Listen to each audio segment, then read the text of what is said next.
Hello, everyone. Good afternoon. Good Hello, afternoon hello from Denmark. everyone. And together here with me is Sis Edna. Say Yes, hello, good Sis afternoon Edna. too. Yeah, Hello, good afternoon too from Italy. yeah. Hi there. Welcome to our Go Live. This is the first episode of our Go Live Meet together with Sister Edna from Italy. And we are, I think I have to introduce myself first, right? At Okay. saka pala, magtatagalog tayo, right? Yeah, Yeah, that's for okay. sure. It's okay. Yeah, We yeah, are we are two Filipinos here, Filipina yeah, here, yeah, so that's okay. yeah. So, gusto kong ipakilala yung sarili ko. Ang pangalan ko is Fatima Nguyen. I am half Filipina and half Vietnamese. But kasalukuyan ngayon nakatira dito sa Denmark for almost 31 years. Yung trabaho ko, yung regular na trabaho ko is I work as a housekeeper, and maliban pa doon is may online business akong pinapatakbo kagaya ni Sis Edna.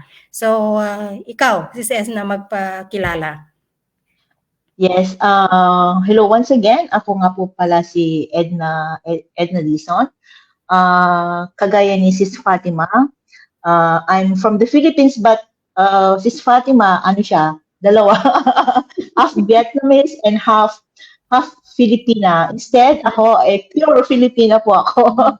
Yeah. But I'm actually and recently living here in Italy for over 30 years. Katulad din ni Mrs. Fatima that we are working so hard for over 30 years. Katulad din niya, I'm a housekeeper. I am a custodian cleaner in one of the most beautiful farmhouse here in Tuscan. It's a private villa. But yes, it's been, I think, here for over 7 years that we are working together with my husband. At the same time, working as a housekeeper, I also run a digital business katulad po ni Sis Fatima, which is, kahit na, it's just like you are doing two things on the same place. Na kahit may ginagawa kami as a housekeeper, our business is run at the background. Yun po ang kagandahan ng aming ginagawa. Kahit na hindi po hadlang na kami may ginagawang marami para lang kami magkaroon ng isang side hustle sa tabi. Yeah, totoo Yes. yun. You mentioned na you're a housekeeper in a custody, Custodian, yes. Custodian home? Custodian cleaner. Oo, kumbaga kung kami yung because our employers are not always in their villa. So we are the one who manage, who keep cleaning. Parang caretaker. Parang caretaker, Yes, it's no? a caretaker of the. Okay. Exactly, yes, caretaker. Yeah. Ako naman, I work as a housekeeper in a hospital, and I work almost 17 years now. But before that, when I first arrived in Denmark, I have tried lahat ng trabaho pinasukan ko. I think yung mga immigrant na kagaya natin, no? Ito, ano ba yun? Totoong sharing ito, ha? Yeah. Nung bago ako dumating sa Denmark, lahat ng trabaho pinasok ko. Like, ewan ko kung paano sa Italy, pero dito sa Denmark, no, yung pag-summer, namimitas ako ng strawberry. Tapos nagtanim din ako ng strawberry, lahat, name it, lahat ng trabaho ginawa ko, no? And bakit? Kasi gusto mong makatulong, no, sa pamilya mo, no? So buti nga ngayon na medyo okay na ng konti, hindi ko na kailangan gawin yung mga bagay na ginawa ko noon, pero you name it, lahat ng trabaho pinasok ko. What about you? What is your... Yeah, just like me. Ako din, naging nanny, nagbantay ng mga matatanda, nagbantay din ng matanda sa isang home for the aged. Yeah. So naging ano din tawag dito, sa restaurant, naging cook, namimitas ng olives, you know that? Just, yeah. To have that part-time para lang, just to earn more. Yeah. Or else, hindi ka makaka-survive Yeah. where I am here in Italy. You need to work a lot. You need to work a Yeah, lot. yeah. At saka yung ang ito pangsarili ko lang 'no, 'pag kasi immigrant ka, nagpunta ka sa English speaking country, it's a lot easier kasi 'di ba sa Pilipinas, our second language is English, right? And then you English. just can continue the studies in English, right? Hindi siya Mm. masyadong mahirap. But 'pag dumating ka sa isang, country na it's a non-English speaking, kailangan pag-aralan mo yung lengguwahe nila, right? Yes, yes. In order to Mm. adapt, in order to integrate, 'di ba? How Mm. many years will it takes for you to learn that language? God. Yeah, Mm. ako Yeah. actually ako nung bagong dating ako dito, ang pumasok ako sa nursing school, pero ang nangyari is I was so stressed kasi nga yung language ko it's not enough. Dito pa naman every time na may halimbawa may mga group work ganyan, totally in English, totally in Danish na. Hindi lang yun, Danish. yung mga books namin, it's written in Norwegian.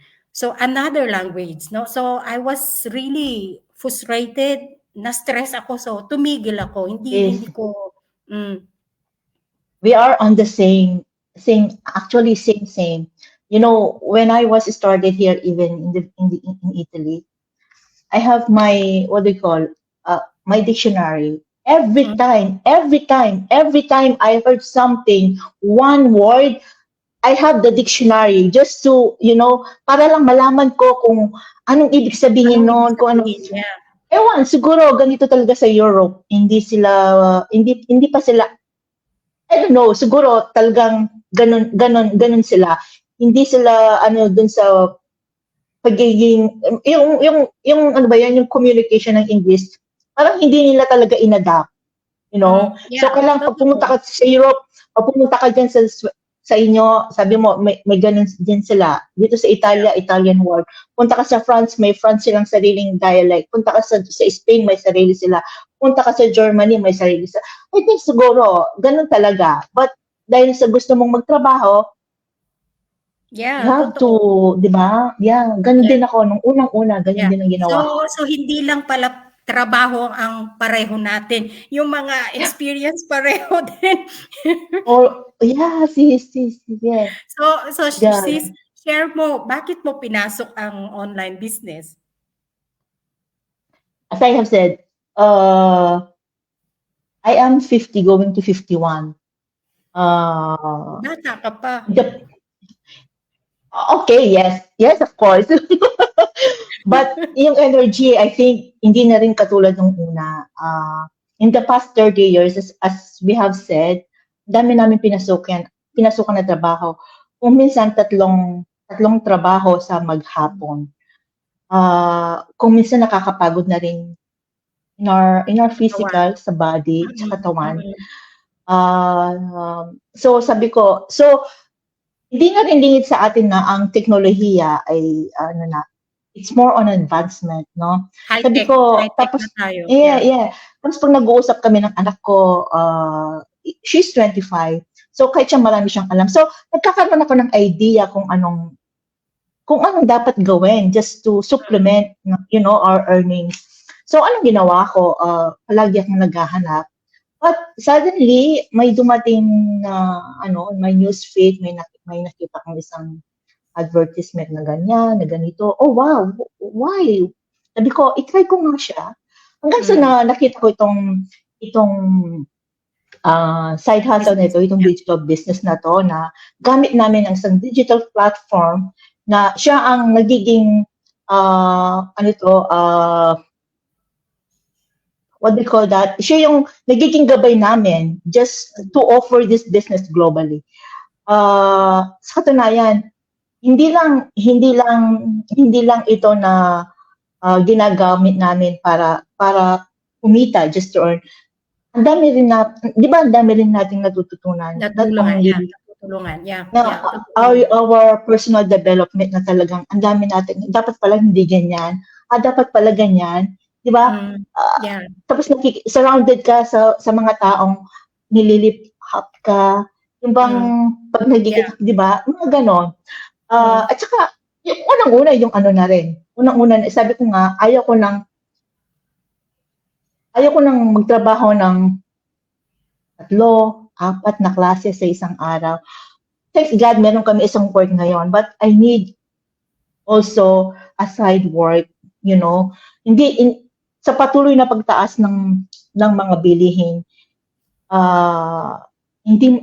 hindi na sapat ang isang sahod para ang isang pamilya ay, you know, ewan ko lang kung alam mo rin yan, sis, in our business, may iba't ibang kasama na rin tayo. Akala ko dahil we are housekeeper, we are the lowest payroll.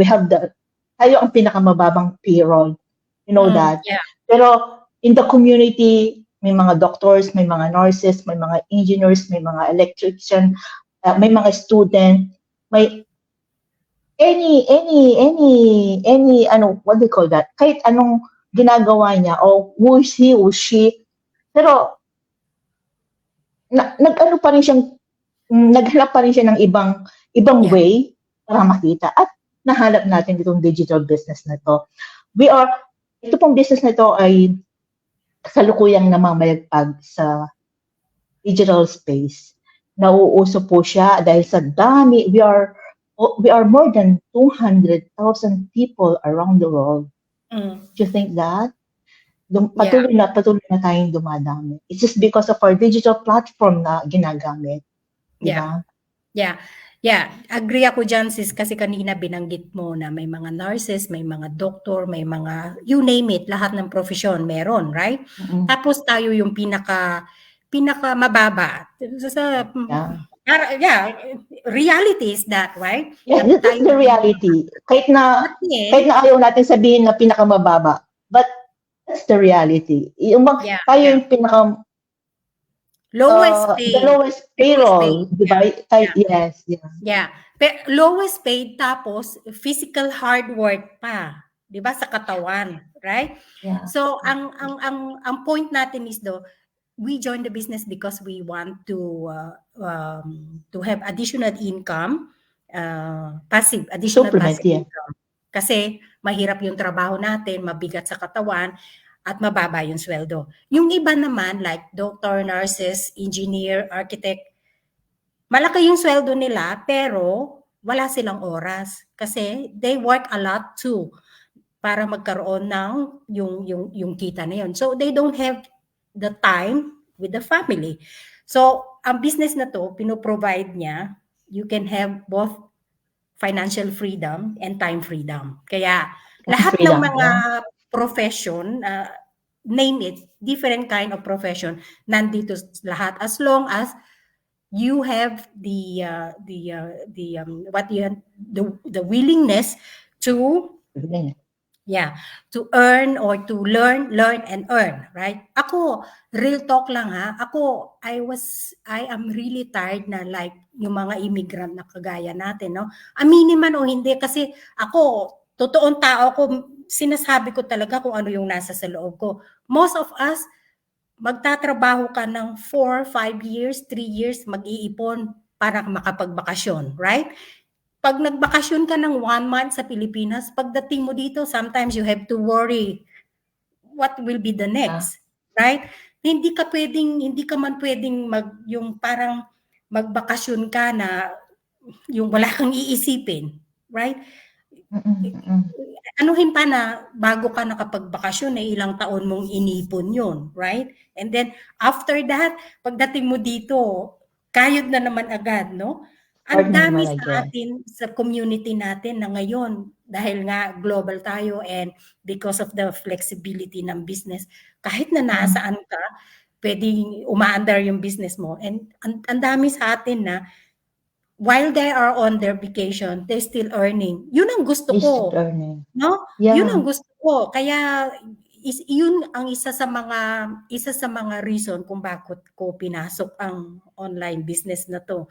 Yun ang inaasam ko na mangyari sa akin, right?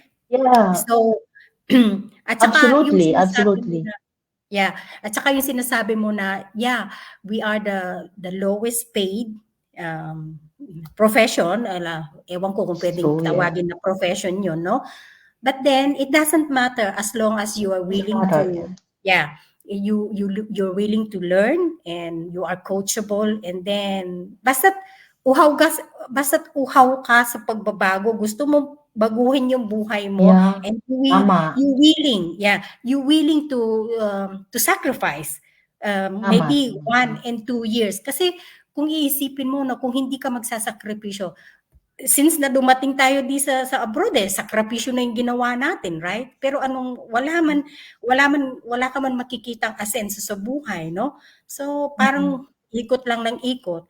But here, Yeah, if we put the time and effort to sacrifice 1, 2, or 3 years, you will never know, right? Kasi yeah, absolutely, nakita na Ricky. natin maraming beses sa community natin na ang daming Maraming mga pumastep. binagong Yeah, buhay. yeah, Yeah, hindi mo na mabilang. We are so grateful na isa tayo, kabilang yeah, sa tayo mga miyembro, yeah. sa isang community na ito on the digital space na talagang patuloy na lumalaki, patuloy Yeah, na at saka yung makikita mo yung you are not left behind. Ang dami mm, mong pwedeng lapitan. Like yeah, sis, totoo yun. nilapitan ko siya, may other din ako, katulad niyang may isa rin siyang tsaka isa pa yung ma-offer mo yung business with different language. Katulad ngayon, Tagalog kami, although sis Fatima is a half Vietnamese and half Filipina. But actually, sis Fatima is also doing a Vietnamese in language, right? Yeah, Gumagawa yeah, ka rin ng ano. I think I have also planned to do some go lives in Italian. I mm, already asked someone in the group which is Italian. I don't know. No, I don't know if she's in Italian. If she is an Italian, she's in Canada, but I think she has blood of, she knows how to speak in Italian.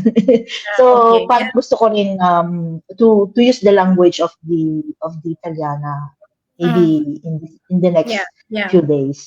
mm, Katulad ni Sis Fatima, sometimes sabi ko, oh wow, ang galing naman si Sis. How many languages do you speak? Wow, no, you are mm, there in Denmark, Filipina, Vietnamese ka. yeah, Oh, yeah. Yeah, but it took me 31 years to speak that way. Pero it's okay kasi yun dito na yung buhay natin, no? At we know but pag it's all hindi ka worth it, magaling, di ba? yeah, But it's so worth it, di ba? Na yeah, may alam totoo. kang Kasi isang kung hindi isang ka magaling sa language na, it will be very difficult to find a job or to integrate everything, lalo na yung mga dani, no? Very patriotic sila sa language nila. Yeah, that's especially true. the elder. Patriotic, nationalistic, Yeah, yeah. kaya Mm-mm. I kaya think it's their nature, di ba? It's their nature na talagang gamitin na nila yung sariling kanila, right? yeah, totoo Yung yun. Yeah. ang dami ko ring nakilala na nagpunta na nag-migrate sa iba't ibang part ng Europe. They are all speak on their national where they are. Mm, Kagaya ng sinabi ko, ako nandito ako sa Italia, so Italian. O konti lang yung nagsasalita ng English. Although yung mga teenagers na siguro tinuturuan na sila ng mag-English. yeah. But before, even when I sometimes sabi ko, nung kasing first time kong employer, isang matanda. So, ang doctor niya, sabi ko, dahil hindi ako marunong mag-Italian. So, what I do, I'm speaking English, but hindi siya marunong mag-English. So, oh my God. So, anong Mm, ginawa ko? So, sabi ko, hindi ako makakaano to hanggat. So, every time na I heard, sabi ko sa'yo, every time I heard just a single word, yeah, just a yeah. single word, hawak ko yung aking dictionary just to know. But it's all worth it dahil talagang, I mean, isang factor na talagang nagkaroon ako ng isang language na Yeah. natutunan ko. It's Yeah, all worth it. para sa'kin, ako lagi kong sinasabi sa mga anak ko, it's a gift. It's really a big gift that you can speak more than one language. Kasi yung mga True. anak ko, Danish, English, at saka Vietnamese, and some of them learn Deutsch as a German. So, yeah. So, standard, 3 language din sila. So, sabi Wow. ko, you have to be grateful. That is a big gift, no, na Yes, marami kang totoo. alam na lengguwahe. But anyways, sis, Totoo. this is the first episode and we are here Yes. to share Yes, na yes. pareho kaming ni Sis Enda na working as a housekeeper, and we are here to share our journey, our experience, and our online business na kahit na housekeeper ka, kung talagang willing ka na mapabago yung buhay mo, and then you can join, kagaya namin. But Yeah. next week we will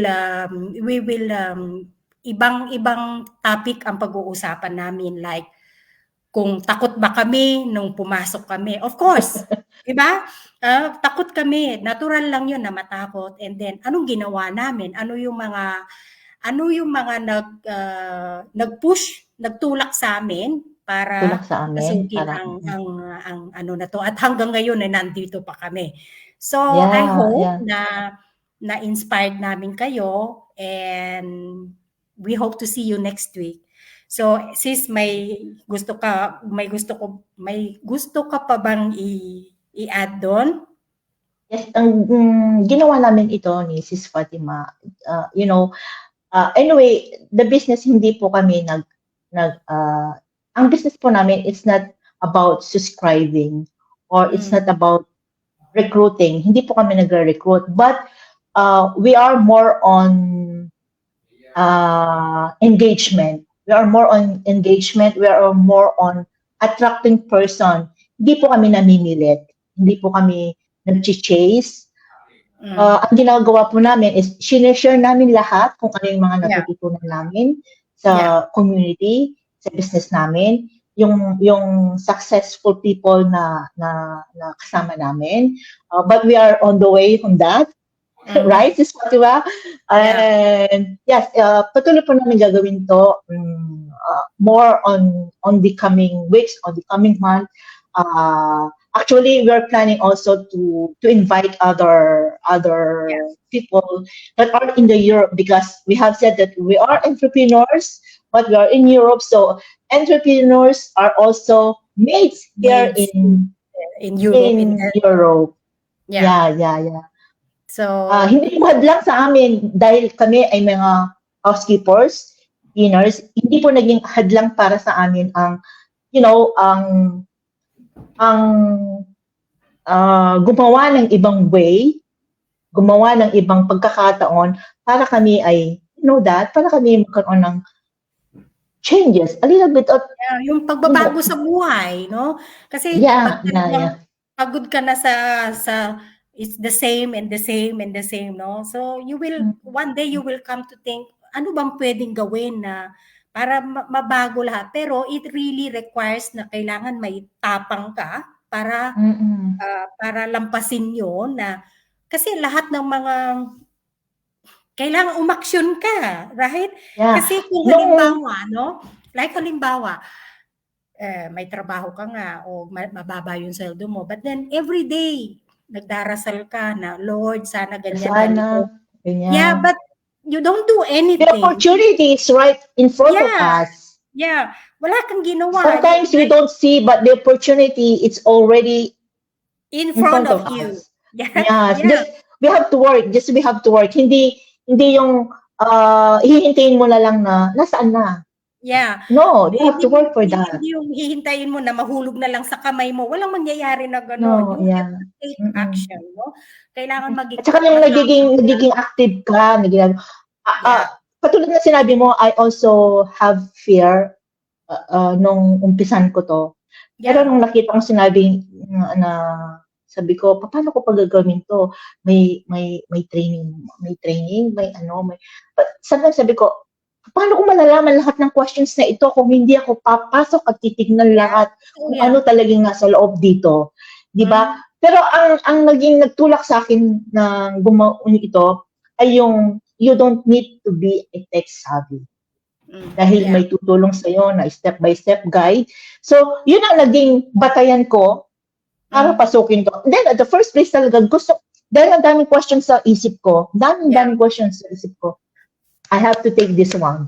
I have to take the risk, and I have to do so I'm here, we're doing, and we are loving it. Everybody in the community, we are loving this business. Yeah. Right? So, lahat ng mga yan, tatalakayan natin next week. On the But, next. okay? So, For now, yes. we hope na na-inspire po kayo, and we all see you by next week again for another episode. For another episode and for another discussions. Thank Yeah. you, Sis Fatima, for this time again, and we have another topic for the next time. Thank you. Okay. Bye-bye. Bye. Have a nice day. Have a nice day. You too. Bye.